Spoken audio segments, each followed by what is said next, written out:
From this to this. In this video, we'll repurpose an existing item to enhance its functionality and extend its usability.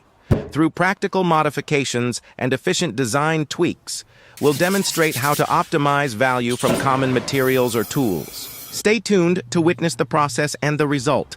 And if you enjoy the video, don't forget to subscribe.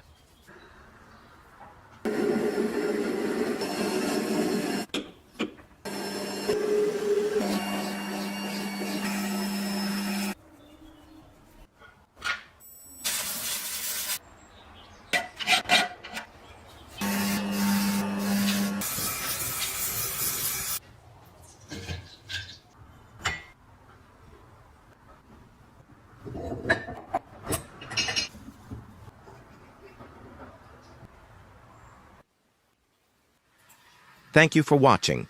Please subscribe.